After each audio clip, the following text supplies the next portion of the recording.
É assim mesmo, tá? Mas é importante que se saliente que o governo de São Paulo já confirmou os concursos, tá? E então vamos que vamos, tá? Que eu quero, vocês têm que gabaritar, é uma questão de quem for fazer concurso, é um ponto de honra minha, meu, vocês gabaritarem em medicina legal e criminalística, que é 40% da prova, tá? Então, quando acabar essa loucura aí, eventuais dúvidas, vocês vão me interrompendo como é o esquema da aula presencial. Não entendeu, me para. E outras eventuais dúvidas, a gente pode tirar na aula presencial, tá bom? Então, nós vamos dar continuidade hoje à tanatologia, né? Vocês lembram que eu falei de como é o conceito de morte atualmente, etc. E hoje nós vamos falar do destino do cadáver. Veja bem, pessoal, é triste, hein? Eu já vi. Infelizmente morre alguém na sua rua, no seu prédio, e vocês são referência, né? As pessoas vão perguntar para vocês, o que eu faço? Como é que é a conduta, para onde vai o corpo, e um advogado não saber isso é triste, né? Então, é um assunto importantíssimo para vocês, tá? Bom, então vamos lá. Quando morre uma pessoa, para onde ela vai? Aqui, eu não sei se está dando para ver aí, pessoal. Está dando para ver, não? Hein, pessoal? Não, não dá dando para ver nada. Está embaçado. E agora? Para trás. Tá, então eu vou falar primeiro, depois vocês copiam, tá bom? Então vamos lá. Quando uma pessoa morre, só tem 3 destinos que o cadáver pode ter, tá? O primeiro destino é a declaração de óbito. Então, essa pessoa era acompanhada pelo médico e o médico declara, faz um documento chamado declaração de óbito, onde ele vai constar lá do que morreu essa pessoa, tá ok? Em seguida, com a declaração de óbito, a pessoa, então, pode ser inumada. Inumar quer dizer enterrar. Então, a pessoa pode ser enterrada ou cremada, etc. Tá ok? Então, morreu, tem médico que cuida, tem a declaração de óbito, é feita a declaração de óbito, essa pessoa, então, é inumada ou cremada. Tem outras circunstâncias que isso não ocorre, tá? A primeira delas é quando a pessoa morre, o médico não tem um diagnóstico, pode morrer no hospital, pode ter morrido em casa, pode ter morrido em qualquer lugar, e o médico não tem um diagnóstico preciso. E não existe esse papo que se fala aí, que vocês já ouviram falar, que médico diz, não faz 24 horas, eu sei do que morreu, mas não faz 24 horas que a pessoa está internada, então eu não posso dar declaração. Isso não existe. A pessoa pode estar 5 minutos no hospital, o médico tem convicção do que morreu essa pessoa, o médico pode emitir o documento, tá? Então não tem esse papo de 24 horas. Outras vezes a pessoa está 1 ano internada, e o médico tem dúvida do que morreu, tá? Ele pode, então, não dar a declaração de óbito. E quando isso acontece? Quando a pessoa morreu, não tem a declaração de óbito. O que acontece? Tem 2 caminhos. Se a morte foi aparentemente natural e não se tem uma causa, vai para o SVO, Serviço de Verificação de Óbito. Então, aqui em São Paulo, fica ao lado do ML Central. Então, a pessoa teve uma morte aparentemente natural, não se sabe a causa, e aí essa pessoa vai para o SVO. Já vou explicar quem é que manda, tá? Como acontece. Então, vai para o SVO, lá é feita uma necropsia, tá? Como é que se fala, hein? Necrópsia ou necropsia? O termo correto é necropsia.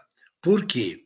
É uma palavra de origem grega e, portanto, proparoxítonas em grego não se acentuam. Então, não é necrópsia, é necropsia. Você pode falar em tanatoscopia. Thanatos, morte, copia, observar. Autópsia não é um termo adequado. Por quê? Autópsia, auto, em si mesmo, psia, observar. Então, ninguém faz uma necrópsia em si mesmo, tá?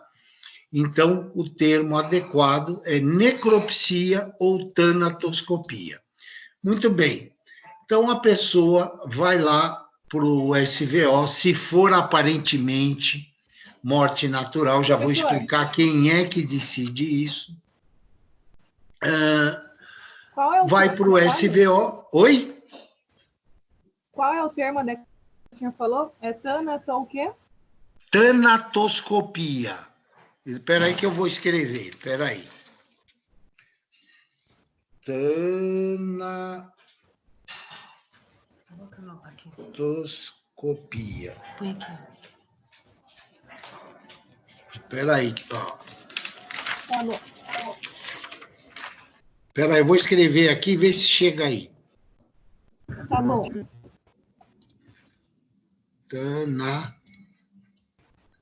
Thanatos. Ih, saiu aqui. Isso aqui é um diabo, viu? Tanatoscopia. Copia. Chegou aí? Aonde? Fala para eles acessarem o chat do lado. Acesse o chat do lado aí. Chegou? Não, nem encontrei esse chat. Aqui, ó. Tá, Aqui não tem tá problema. escrito. Tá Perfeito, escrito. já escrevi. Ó, tá escrito. Estão vendo? Sim, sim. Sim. Tá claro. Tanatoscopia, Tá tá? ótimo. Então, o corpo é feito uma necropsia. E como é que o médico que está lá, e é o médico que está no SVO, não é legista, é um patologista, tá? Normalmente não tem concurso público, o sujeito leva lá o currículo e é contratado automaticamente, tá? Se houver vaga, obviamente. E ele faz a necropsia. Então, como é que é feita essa necropsia? O sujeito, ele quer achar a causa da morte, que em tese é natural. Ele abre o tórax, depois eu vou explicar como é que é o procedimento. Ele abre o tórax, rebate as costelas e olha. Tá aqui o pulmão, tá. Opa, tem um câncer aqui. Tá, já sei. Morreu de câncer. Ele já encerra a necropsia. Se não achou no tórax, ele vai procurar no abdômen. Não achou, abre a cabeça e assim por diante, até achar causa-mortes, tá? Geralmente são laudos curtos, simples, entendeu? Basicamente com o diagnóstico da morte, tá ok? Todo mundo entendeu isso? Sim. Então vamos em frente.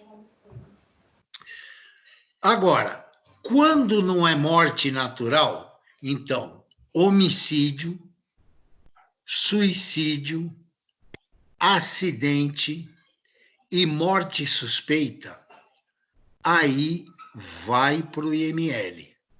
Entendeu? Então, o Instituto Médico Legal só faz necropsia em casos de homicídio, suicídio, acidente e morte suspeita, onde há um crime, tá? Por isso que os médicos legistas são policiais, tá? E é feita a necropsia. Só que a necropsia é feita no corpo inteiro. No corpo inteiro. Tá? Então, vai abrir a cabeça, vai abrir o tórax, o abdômen. O médico abre tudo. Tá? E é obrigatório abrir tudo. Por quê? Vou dar um exemplo para vocês de um caso que eu fiz. Um colega de vocês, isso há muitos anos atrás. Ele chega em casa, dá boa noite para a família, mulher, filhos, etc. Janta com eles, tá?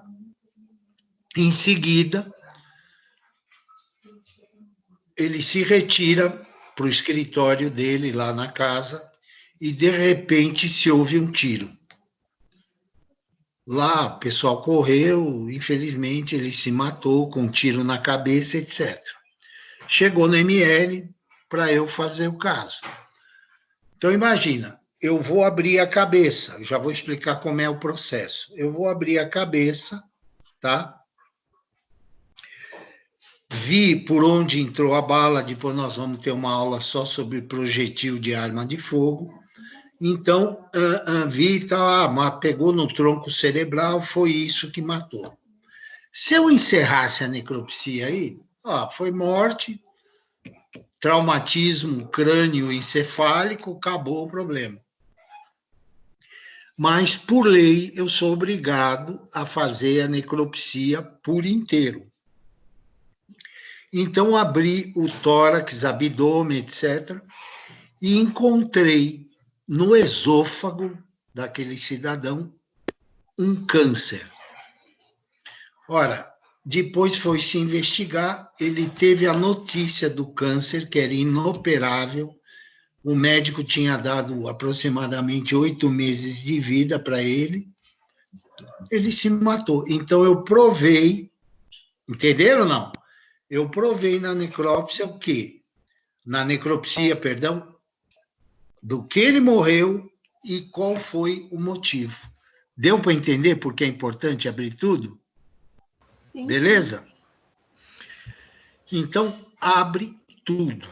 Agora, a pergunta que é danadinha para cair em concurso. Espera aí, deixa eu procurar a caneta aqui, que eu não estou achando. Está aqui. Quem decide se vai para o IML ou SVO? Isso é uma pergunta que cai. Vocês sabem, não? É o delegado de polícia. Então, quando a pessoa morre, se não tem atestado da declaração de óbito, ela tem que ir numa delegacia. Lá na delegacia, o delegado decide, ouvindo a história das pessoas, se vai para o SVO ou IML. Deu para entender? Sim. Então, tá aqui o papel, um esquema, vê se está dando para enxergar. Está dando para enxergar? Sim, sim. Anota aí. Professor, põe um pouco mais para longe. E agora? Um pouquinho mais perto, professor. E agora? Mais, agora eu já consigo ler. Todo mundo consegue ler também? Sim. Espera aí, eu vou tirar uma foto, só um instante. Está meio tremido, mas dá para entender. Não consigo ver mais nada. Oi? Pronto. O senhor não está aparecendo para mim na imagem. Faz o seguinte. Oi? Eu ponho na área do aluno depois. Depois eu vou pôr na área do aluno para vocês, tá bom? Tá bom, professor. Obrigado. Aí, Professor, mas O que E tá como, escrito ali, ó, como vocês são incubação, bonzinhos, eu não sou de fazer média, viu, gente? Eu gostei de dar aula para vocês, tá? Então, a gente, para fazer as coisas, precisa fazer com amor, né? Então, me deu muito prazer em dar aula para vocês. Se vocês continuarem bonzinhos assim, eu vou dar uma apostila para cada um, tá bom? Eba! ai, que tudo. Aí sim. Aí sim, Aí professor, sim, obrigado. nada. Eu Como vou dar uma foi? apostila que vocês podem usar para o concurso, tá? Mas é importante entender isso que eu estou falando, que na apostila ali é letra fria, estou explicando, fica mais fácil. Eu vou pegar aqui uma vítima, como não posso pegar vocês, eu vou pegar uma vítima aqui em casa. Pode ser? Eu fiquei com uma dúvida. O quê? É inumação o nome? É inumação, significa enterrar o corpo, tá? Ah, tá. Exumação é desenterrar, que eu vou falar em seguida. Ah, perfeito. Eu tinha ficado com dúvida, porque eu falei, ué, não é exumar? Aí eu vi inumação, aí me gerou dúvida. Então, inumação é enterrar, exumação é desenterrar. Deu para entender? Sim, muito obrigada. Imagina, filha, estamos aqui para isso. Então, eu vou pegar aqui uma pessoa para explicar como é que é feito o processo da necropsia. Vem aqui, Adriana. Ontem se todos estão enxergando. Todos estão me vendo bem? Sim. Então, ela vai sentar aqui, eu vou explicar. Aqui eu não estou procurando um quadro, uma lousa, mas não estou achando. Mas na próxima aula eu prometo que vem com lousa, vou dar um jeito. Eu vou já descobrir um jeito de colocar na televisão e aí vai ficar legal. Deixa comigo, a próxima aula vai ser bem melhor. Senta aqui, Adriana. Oi. Oi. Todo mundo está enxergando a Adriana? Sim. Sim. Então, espera aí que eu vou pegar uma faca. Vai matar a esposa, professor? Como assim? Olha, se você quiser um advogado, tem vários aqui, viu? Ah, tá. Vocês são testemunha. Ainda de bolinha. Com essa quarentena, vontade não me falta, viu, gente? Olha só. Vontade não falta. Coitada. Então, como é que é feito? Olha só, pega-se uma faca como essa aqui, um pouco maior. Faz um corte de orelha a orelha. Entenderam ou não? Coitada, ela deve ter arrepiado agora. Como diz o outro, se o diabo tenta, né, gente? Aí faz o corte assim, entenderam ou não? Sim. Aí, com a mão engarra, o técnico de necrópsia abre a pele aqui, ó. E Nossa, fica isso é muito o osso exposto, entenderam? Sim. Aí ele pega um serrote e, ó, e tira a tampa do osso. Entenderam ou não? Sim. Aí o médico legista, fica quieto aí, o médico legista examina o crânio. No caso aqui, não deve ter nada, deve ser vento, né?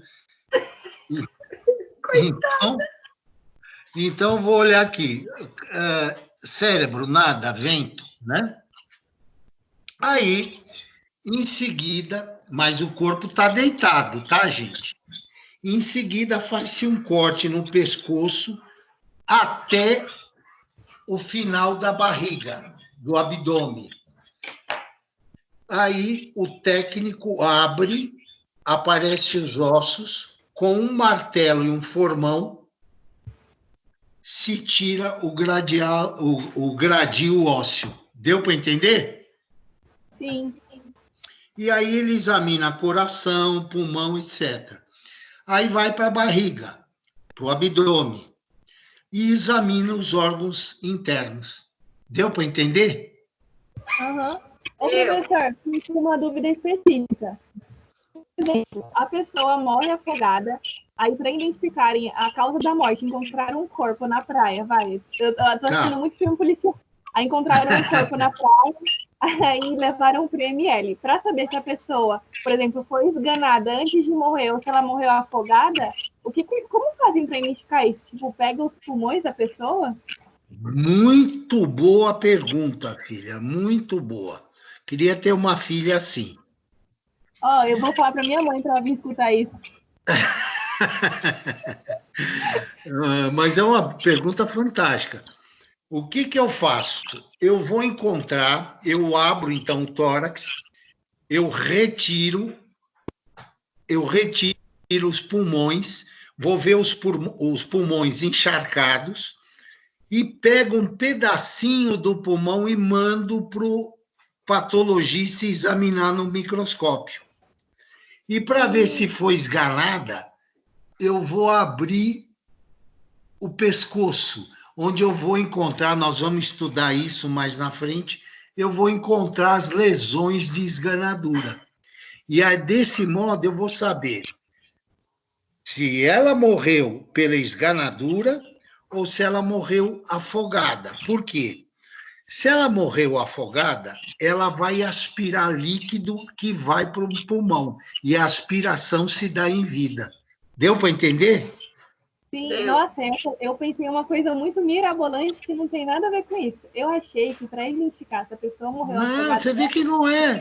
É simples. Eu vou levar vocês no ML e vocês vão ver, né, que eu falando assim, né, não tem muita... Não dá para vocês terem uma ideia legal, mas vendo lá em vivo, no local, vocês vão ter uma ideia. Eu estou já dando isso para você não chegar lá cru, vai ser tudo novidade para vocês. E a gente vai marcar, e eu vou orientar vocês como é que tem que se portar, tal. Não vou levar agora, né? Não preciso nem explicar por quê, né? Com esse negócio do Covid. Oi.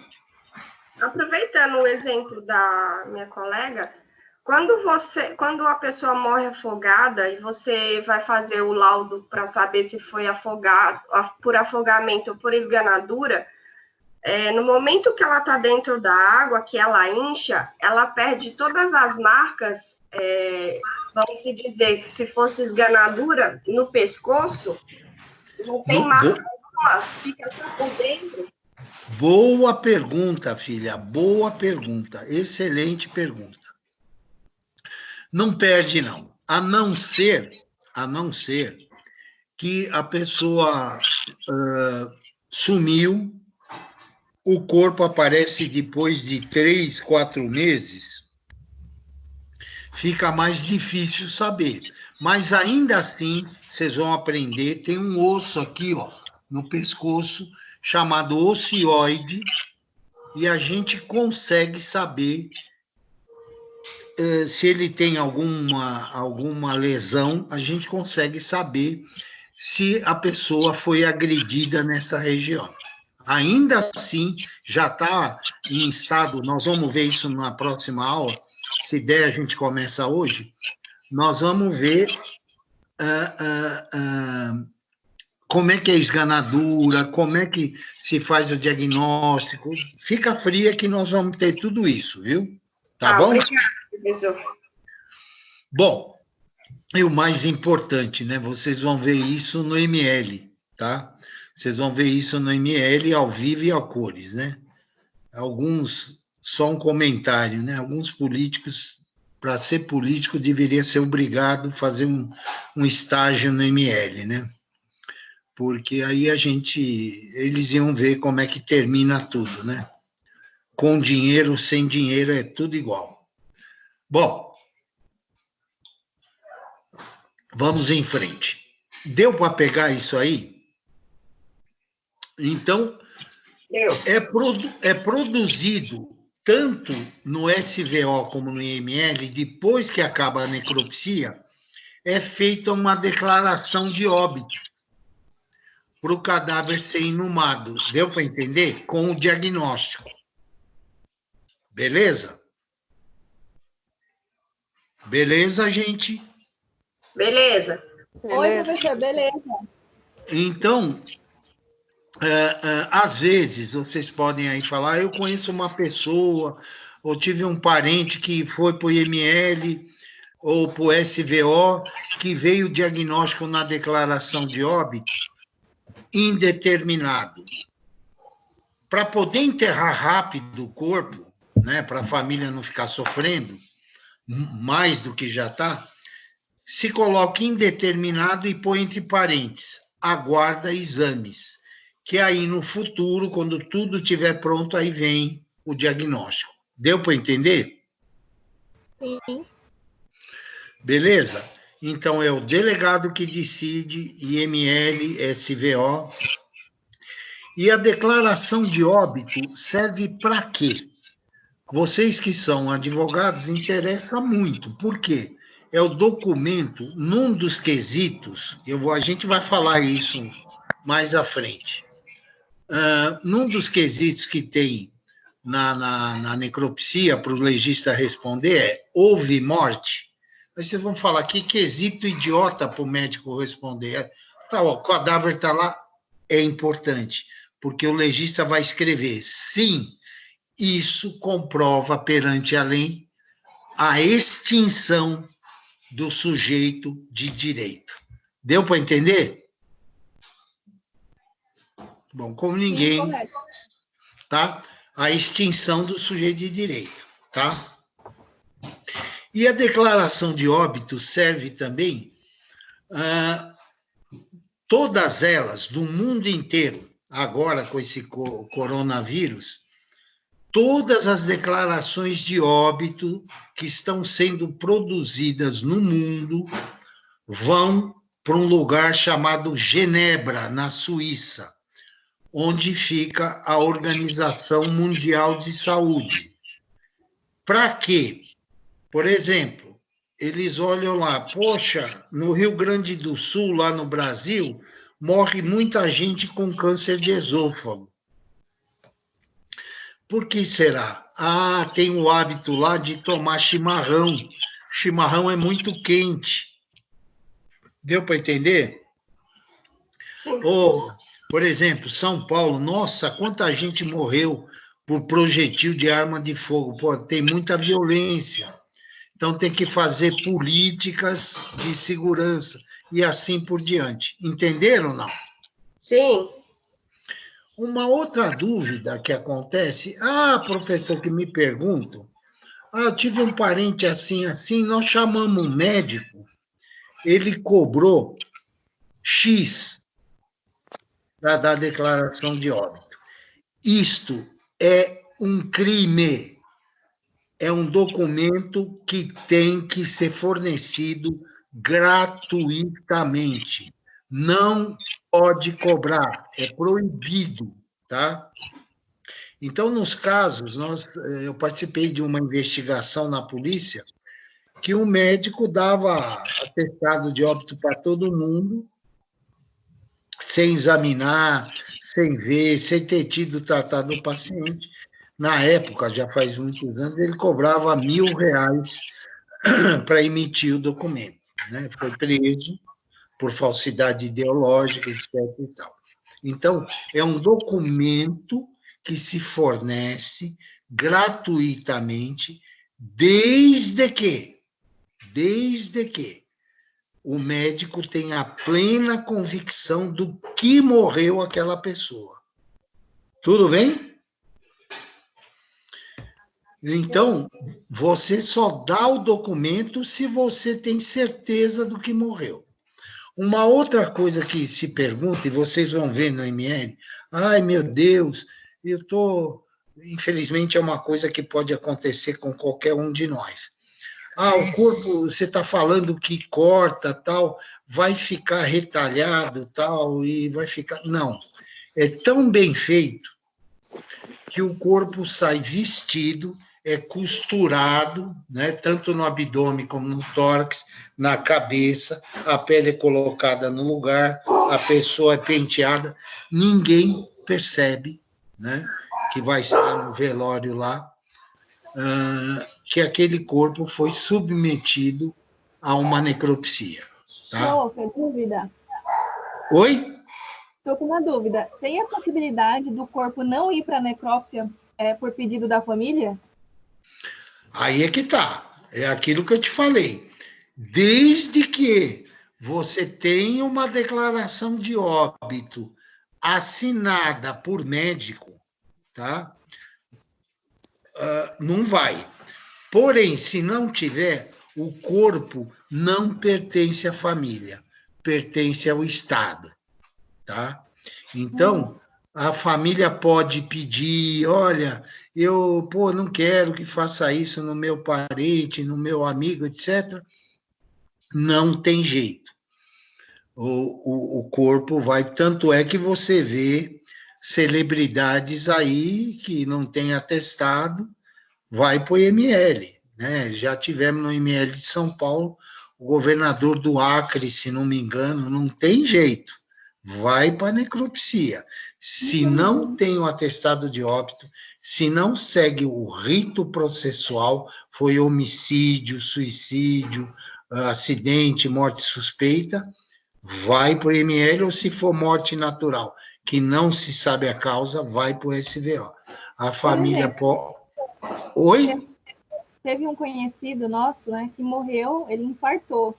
E disseram que o corpo dele ia para necrópsia. Aí, pelo que eu entendi, a família comprou a declaração de óbito com uma causa de morte. Isso é crime? É crime, claro, é aquilo que eu falei. Porque o que você pode ver que a maioria coloca lá esses casos, coloca infarto agudo do miocárdio. É crime, ele não sabe do que morreu. Uhum. Presta atenção numa coisa, vamos supor, vou pegar minha mulher aqui. Então eu pego, enveneno a Adriana, tá? Enveneno a Adriana, morreu. Aí eu falo com um amigo meu, dá aí o atestado de óbito para ela. Ele põe qualquer coisa lá, infarto. Pronto, você acabou de esconder um crime. Deu para entender? Sim, e para fazer uma denúncia, por exemplo, vai na delegacia mesmo e denuncia esse tipo de coisa? Pô, eles vão atrás rapidinho. Se você... Aí que tá. Boa pergunta, filha. O médico que faz isso, ele nunca aceita cheque. Só dinheiro. Adivinha por quê? Para não ter nenhum lastro, né, vinculando ele. Exatamente. Entendeu? Então ele não pede. Ele vai, não, eu quero em dinheiro, tá? Me dá o dinheiro, tal, que você der cheque, rastreia, tá? Aqui, ó, foi para a conta dele, tá, rastreia, entendeu? Agora, e como é que esse médico foi pego, esse que eu participei aí? Foi assim, a família foi, um parente denunciou, a polícia foi e pegou o médico no ato. Recebeu voz de prisão em flagrante, tá? Então, gente, isso aí é uma coisa, eu sei, eu perdi minha mãe há pouco tempo, é terrível, tá? Mas a minha mãe, eu chamei o médico dela, ele veio, deu, tal. A declaração de óbito é terrível, é um sofrimento, a família está sofrendo absurdamente, ainda tem que passar por isso, etc. Mas a primeira coisa é para garantir a lisura do processo, é para garantir que não houve um homicídio, é para garantir, se houve um homicídio, suicídio, acidente, é para garantir que eventuais culpados sejam punidos na forma da lei, tá? Então, é um sofrimento para a família? É. E vocês vão ver lá, quando forem comigo para o ML, vocês vão ver como é que é o processo, é rápido, entendeu? É rápido. Quando há dúvida, o médico não vê nada, ele pede, colhe uma série de exames, já manda fechar o corpo e acaba rapidinho. E o corpo é vestido, vocês vão acompanhar o processo, né? Cuidado lá, tem que mostrar muito respeito, né? Etc., né? Porque, afinal de contas, lá na sala de espera vão ter pessoas sofrendo pela perda de um ente querido, né? Então, oi. E qual crime se encaixa esse do caso de comprar a morte? Não entendi, filha. Qual é o crime? É tipificado? A gente tem no Código Penal esse crime escrito? Do médico que faz isso? Sim. É falsidade ideológica, né, filha? Porque ele assina um documento no qual ele é uma mentira aquilo. Ele não participou do processo de análise diagnóstica, etc. É uma falsa comunicação de um documento oficial. É falsidade ideológica. Entendeu? Sim. Então, e além do que, é um crime contra a saúde pública, né? Porque ele está declarando um óbito que ele não tem certeza, né, do que a pessoa morreu. Pode ser uma doença infecto-contagiosa. Vou dar um exemplo para você. Tem uma doença chamada cardiomiopatia hipertrófica. O que é isso? O músculo do coração fica engrossado. Você já nasce com isso. Em um determinado momento da sua vida, ocorre uma arritmia e a pessoa morre. E essa é uma doença de caráter genético, tá? Estou dando só um exemplo. Então, todos os membros da família têm que fazer exame para ver se não tem a doença. Quer ver um exemplo? O caso do jogador Serginho. Vocês lembram desse caso? Que ele estava no campo e caiu e morreu. Lembram disso? Lembro não, mas pode falar. Mas teve um caso de um jogador, já faz aí acho que uns 10 anos. Era São Paulo e São Caetano no Morumbi. Esse Serginho estava andando, estava a bola na mão do goleiro, estava andando, de repente ele caiu para frente, caiu morto. Né? Então foram ver lá no ML, ele tinha essa doença cardiomiopatia hipertrófica. E deu uma confusão danada, porque o médico do São Caetano, será que fez os exames? Então, entendeu? Então, houve toda uma investigação em torno disso. E o importante, né? Também, a família foi orientada a fazer exames para ver se não tinha essa condição que dá uma morte súbita, entendeu? A pessoa morre de repente, entendeu? Entendeu todo mundo aí? Sim, muito obrigada. Sim. Então, você vê, eu costumo falar, pessoal, quem sabe é senhor, quem não sabe é escravo. Então, imagina alguém, você mora num bairro, mora num prédio, enfim, o seu nome vai ser falado. Pô, morreu minha avó aqui, a minha mãe, fui perguntar para esse advogado aí, o cara não sabe me orientar, pô. Eu estava pensando em ter uma causa com ele aí, pô, o cara não sabe nem o que acontece juridicamente com o corpo. Então, isso, gente, é importante saber. Qualquer advogado deveria saber isso, entendeu? Como é que faz, quem decide é o delegado que decide se vai para o SVO, para o ML, ele que manda chamar o carro de cadáver, que vai lá, é feita a necropsia no SVO e no ML, tá? Então, não é difícil, depois eu ponho aí no portal esse esqueminha, mas depois vem a apostila também, não vai ter erro para vocês, tá? Mas é importante vocês saberem disso, né? Fundamental, entendeu? E dá até um TCCzinho, quem não escolheu nada ainda, dá um TCCzinho. E a pergunta que se faz agora, que vocês não fizeram, e a pessoa que doa os órgãos, como é que faz? Antes da reforma do Código de Ética do Médico, era assim. A pessoa, lembra que eu expliquei o que é morte cerebral na aula passada? Sim, então, lembro. a pessoa morreu o cérebro. Então, pode tirar os órgãos, tal, enfim, a pessoa, então, acaba, enfim, decretando oficialmente o óbito. E quem se recusava, né, a doar os órgãos? Era uma chantagem, né? Se você doar o órgão, tudo bem, já vai tirar, declara, dá o óbito para a pessoa, tal, acabou. Se não, fica aí. Vocês acham justo isso? Então, o Conselho Federal de Medicina, na sua reforma, tentou colocar para desligar os aparelhos, mas a Justiça não gostou muito e falou não. Então, entrou aquele conceito que eu expliquei para vocês, que é a ortotanásia, os cuidados paliativos. O que eu faço? Eu dou todo o conforto para aquela pessoa, para aquela família, nesse momento, que não tem mais jeito, o cérebro parou, etc. Mas eu não faço nada que prolongue artificialmente aquela vida. Deu para entender? Sim. Professor. Fala, meu amor.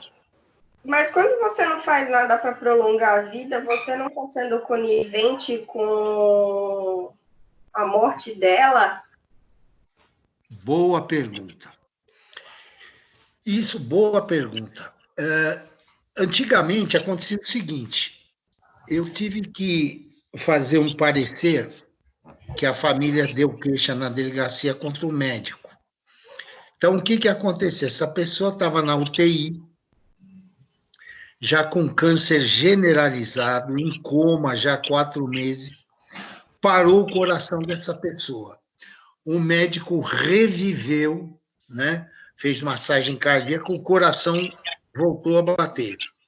Aí a família processou o médico por mercantilização da medicina. Pô, não tinha mais jeito, por quê?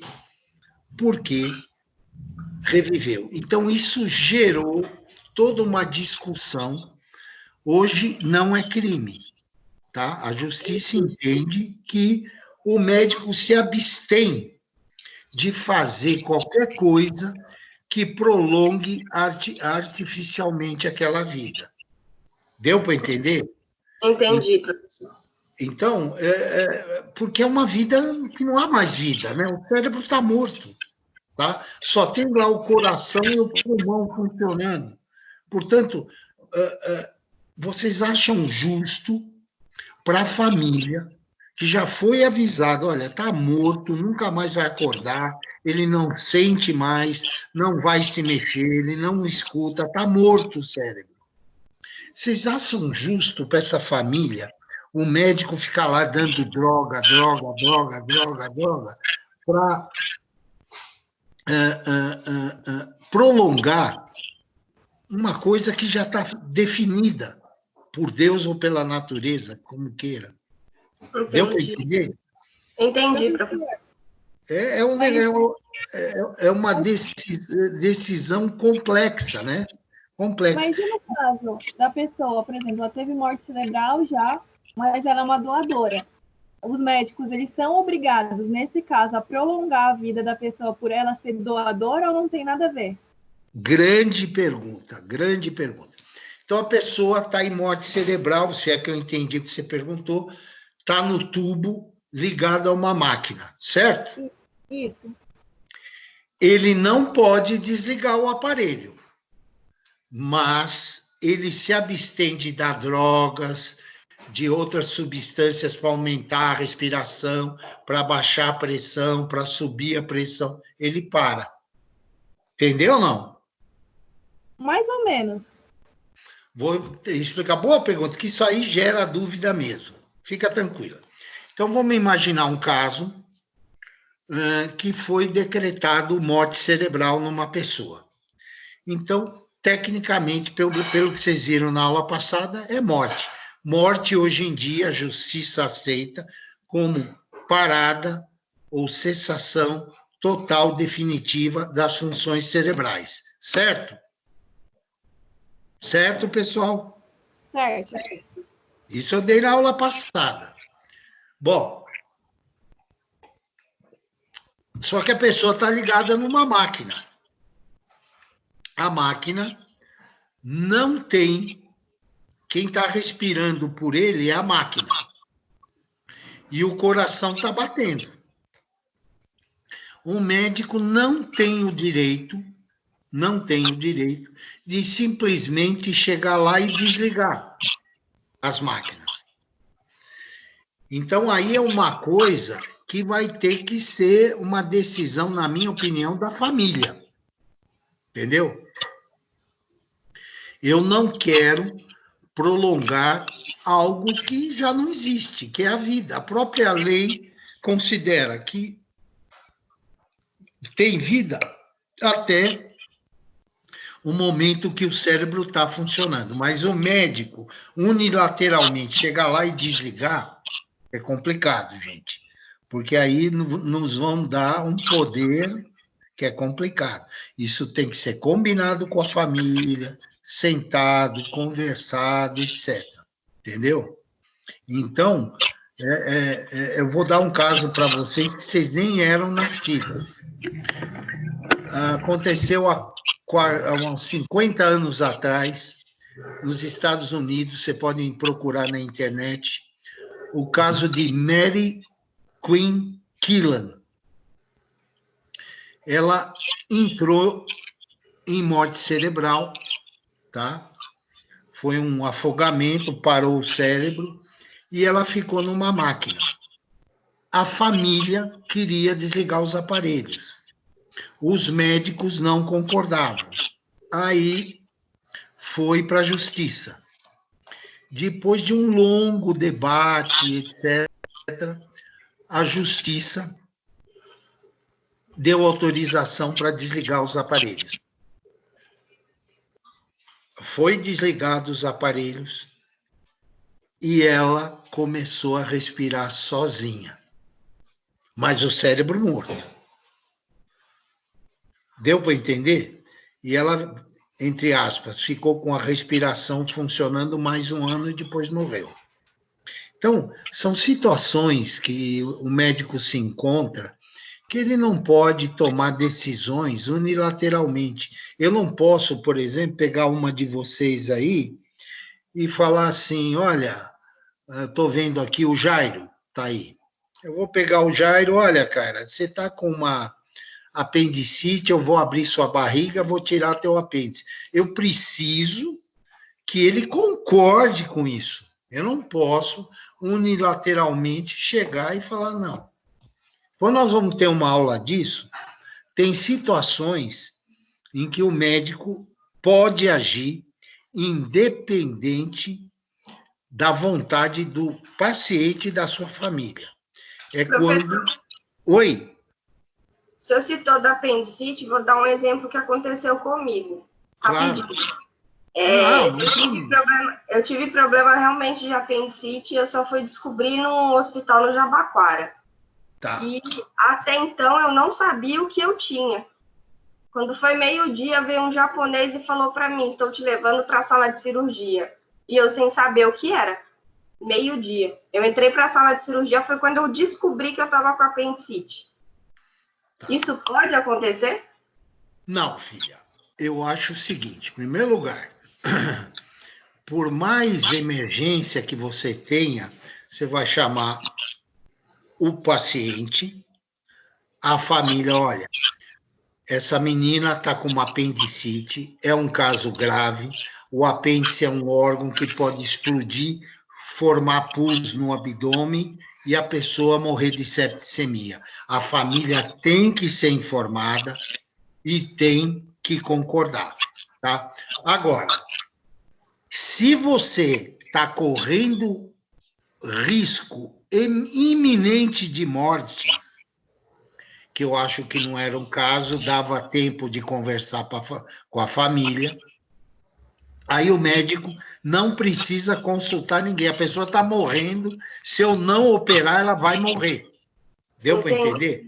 Seria o seu caso, mas você estava num estágio que dava para sentar, conversar com você, olha, filha, você está com apendicite, o apêndice é isso. Isso é uma questão de respeito, né? Isso é uma questão de respeito. É a mesma coisa que eu te procurar no teu escritório. Eu estou com um caso assim, doutora, o que eu faço? Ah, não, eu já vou entrar na justiça, eu vou fazer isso, acabou, assina aqui. Não é assim, né? Você tem que me explicar o que você vai fazer, você tem que me explicar qual a sua intenção para, eventualmente, eu ter chance de ganhar ou não um processo. Você tem que me comunicar, né? Não pode ser, não é? É a mesma coisa. Então, nesse teu caso, pelo que eu entendi, você estava com uma apendicite, tinha que ser operada, não tem outro jeito, é imperativo que você fosse operada, porém, dava tempo suficiente para bater um papo lá com a sua mãe, com você, explicar a situação, tal, que se não operar você ia entrar em risco de morte, e eu teria, por exemplo, se fosse eu teria que te operar de qualquer jeito. Mas avisar, não é chegar, levar a pessoa para a sala de cirurgia, está com apendicite, você ficar sabendo ali na hora. Há situações que a pessoa chega no hospital com um tiro, está sangrando, não dá tempo de conversar, não. Vamos levar para a sala de cirurgia e operar, senão morre. É o risco imediato de morte, que me parece que não era bem o seu caso. Se não fizesse nada, algumas horas depois você ia entrar em risco iminente de morte, tá? Mas no caso aí, é uma questão de sentar e conversar. Foi no Jabaquara, né? Ah, é. Então, se você acionasse o médico, ele iria explicar que geralmente acontece isso. Olha, tinha muita gente, eu tinha que operar muito. Mesmo assim, filha, eu acho que dependendo, havia tempo dele conversar com você e com a sua família, na minha opinião. Tá? Obrigada, professor. Eu já fiz muito caso de parecer envolvendo eventual erro médico. E a gente fica muito triste. A gente fazia mais ou menos, só de erro médico, a gente fazia parecer de tudo, né? Envolvendo medicina. Mas só de erro médico eram uns 200 por ano. E 10% dava positivo, né? Havia realmente o erro médico, né? Professor, Então, eu tenho uma dúvida ainda sobre doador de órgãos. Pode perguntar, filha. O que eu não entendi é assim, se a pessoa ela teve morte cerebral, ela está lá respirando por aparelho, mas ela é doadora de órgãos. Os médicos não podem desligar o aparelho porque a pessoa é doadora de órgãos ou é não, indiferente? Se a pessoa é doadora de órgãos e a família está consentindo, o médico simplesmente leva para o centro cirúrgico, desliga o aparelho e retira os órgãos. Fim de papo. Entendi. Se a pessoa não é doadora, aí tem que ter uma conversa com a família, tá? Olha, não tem mais jeito. Se a família fala, não, deixa aí, eu quero desse jeito, eu quero a minha filha, o meu filho, a minha mãe, enfim, que seja lá. Eu quero que fique na máquina. Pois não, senhora. Ninguém vai mexer, vai ficar assim. Deu para entender? Entendi agora. Então, eu não posso chegar lá, você não é doadora? Tá, então desliga aí e tal. Mas não é que é isso. Eu tenho que conversar com a família. Olha, senhora, o senhor, não tem mais jeito. A pessoa está em coma para o resto da vida, ela nunca vai acordar, ela está em morte cerebral, não está escutando, não está sentindo, não está vendo nada. Está morta, tecnicamente. Só está o coração e o pulmão. E o que vamos fazer? Então, você não pode agir unilateralmente. Isso, nós vamos falar numa aula mais para frente, isso é um princípio da bioética. Quais são os 4 princípios da bioética? Autonomia. Você tem que deixar as pessoas, se possível, a não ser que quando é risco iminente de morte, tomar uma decisão com autonomia, com conhecimento do que está acontecendo. Segundo princípio, da não maleficência, ou seja, nunca fazer o mal. Terceiro princípio, da beneficência, ou seja, fazer sempre o bem. E o quarto, a justiça. Já que nós estamos falando de coronavírus, Professor, graças a Deus... Oi? Só para ver se eu assimilei, então. Então, tem diferença no tratamento da pessoa, da pessoa que está em coma? Se ela é doadora ou não? Tipo, tem diferença no tratamento do médico nesses casos? Nesse caso, o médico fala, olha, eu vou fazer, lembra da outra aula? A ortotanásia. Eu não vou fazer nada que prolongue a vida, dar drogas, antibiótico, nada. Eu não vou fazer nada que prolongue a vida. Agora, a decisão de desligar o aparelho é da família. Entendeu? Sim, então, se é doador ou não, é o mesmo tratamento. É o mesmo tratamento, é igual. Antigamente, que eu quis dizer, olha, fica aí, não é doadora, vai ficando aí, tá? Então, obrigando, a pessoa não podia ninguém desligar o aparelho, nem a família, nem o médico, e fica lá, aquele sofrimento. E o médico jamais desligaria, porque senão ia falar que foi homicídio. Entenderam ou não? Entendi. Então, por exemplo, nós estamos falando da justiça. Na Itália, você vê país de primeiro mundo, não tinha respirador para todo mundo, tá? Então, você imagina, as pessoas chegavam no hospital com coronavírus, em estágio avançado, você tem que ligar a pessoa na máquina. Só que tinha uma máquina para 3 pessoas. E aí? Como é que faz? Aí, o médico tem que decidir, aí não tem jeito. Aí o médico é obrigado a decidir. Em quem eu vou pôr o aparelho? Vou pôr em A, em B ou C? Então, ele avalia qual dos 3 tem maior probabilidade de sobreviver. O médico não quer ficar nessa situação. Teria, tecnicamente, que ter os 3 aparelhos, mas não tem. Você tem uma situação de fato lá. Como é que eu vou decidir? Eu vou analisar os 3. Ó, esse A tem problema de coração, o B tem câncer, a sobrevida é X, e o C é o que tem mais chance de sobreviver. Então, você vai optar pelo C. Deu para entender, gente? Somente nessa situação, o médico tem o direito de tomar uma decisão. Eu não posso chamar um delegado, um juiz, um advogado, um promotor, ó, vem cá, tem que decidir agora. Os 3 estão morrendo. Eu tenho que tomar uma decisão. Eu não posso ficar esperando. Se eu for consultar as famílias, pelo amor de Deus, põe no meu, não, é o meu, não, é o meu. E aí? Aí o médico é obrigado a tomar uma decisão. E ele toma essa decisão embasado nisso que eu estou falando. Idade, as condições clínicas do paciente, se ele já tem uma doença pré-existente, entendeu? E ele não pode ser processado por causa disso. Como é que ele faz? Entendeu? Eu tenho um aparelho para 3. Todo mundo aí entendeu ou não? Sim, entendi. Tem vida aí atrás da tela?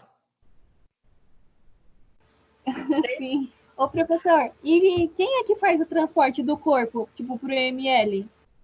Boa pergunta. São 2 tipos de viaturas. Tem uma viatura que, se o delegado optar pelo SVO, vai uma viatura da prefeitura buscar.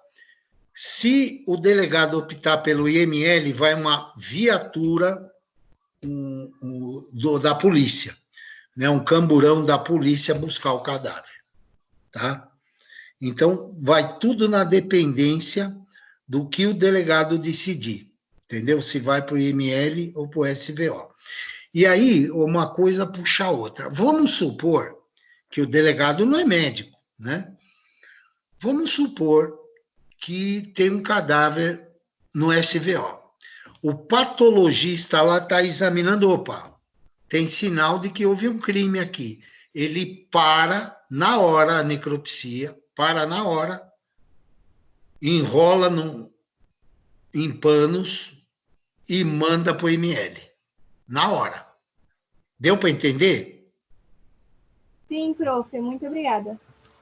Tá? Porque a lei é assim, não é o médico que decide. Às vezes você vê no hospital, o médico fala, não, eu vou mandar para o SVO, vou mandar para o ML. O médico pensa que é ele que está decidindo, não é. Nem médico sabe disso. Muitos médicos não sabem. Quem vai decidir é o delegado. O delegado pode, vendo lá a papelada, falar, eu concordo, o cara é médico e tal, não estou vendo sinais de crime aqui, eu vou mandar para o SVO. Deu para entender? Mas a decisão é do delegado de polícia. Tá? Ficou claro essas questões aí? Né? Até a gente enveredou por outro caminho aí do coronavírus. E vocês vão ver, depois que passar essa loucura, vocês vão ver essas histórias, né? O médico decidiu, tinha 2, ligou para o aparelho num e não no outro. Vocês têm que entender que é uma decisão, que o cara está ali, ele tem que tomar uma decisão, tá? Mais tarde pode ser questionado, não, por que ele decidiu pelo A e não pelo B, porque o B pode ser discutido mais tarde. Mas vocês vão de convite. Só tem uma pergunta. Até 2, filho. Então, no caso, tá tendo um monte de pessoas que estão morrendo aí por causa do coronavírus. E na questão, quando a pessoa vem a óbito, o resultado demora de 2 a 3 semanas para sair. E às vezes o resultado não sai como óbito de coronavírus, né, o vírus em si. Aí, no caso, não tem como também fazer autópsia, né? Nesse caso, como é que vai fazer? Olha, o que está ocorrendo? Tem um grande problema. Boa pergunta, Jairo. O que está havendo? O médico e o auxiliar de necrópsia, com essa crise, eles estão arriscando a própria vida, porque eles vão ter que abrir o corpo. Então, o que o pessoal está fazendo? Eles estão procurando não abrir os corpos, tá? Só em caso de extrema necessidade, tá certo? Então, uma pessoa morreu baleada, eles olham, o tiro entrou aqui, saiu aqui, tal, acabou, furou tal zona, morreu disso. Tá? Eventualmente, nos casos que tem que abrir, né, que não tem jeito, tem que abrir, corre o risco da pessoa ter morrido de coronavírus, não foi dado um diagnóstico, porque não foi feito o exame, a pessoa chegou morta no hospital já. É um risco que a equipe vai correr, entendeu? Não sei se eu respondi sua pergunta, Jair. Não, respondeu sim. Obrigado. Entendeu? Então é um problema. E dia que vocês forem no ML, é o seguinte, eu vou ver se eu arrumo, tá? Não precisa pôr máscara, nada disso, tá? Deixa passar essa crise aí, mas alguns cuidados tomem, né? Tipo... Só uma questão, aí nesse caso não pode nem utilizar nenhum órgão, né? Eu acho que perde tudo nesse caso do vírus. Sim, perde tudo. Se uma pessoa é doadora de órgãos, morre por coronavírus, os órgãos não são aproveitados, entendeu? Pelo risco de se infectar outra pessoa, entendeu?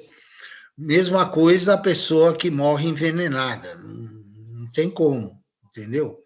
Então, antes de se doar o órgão, o médico, a central de captação de transplante vai analisar se pode ser aproveitado ou não.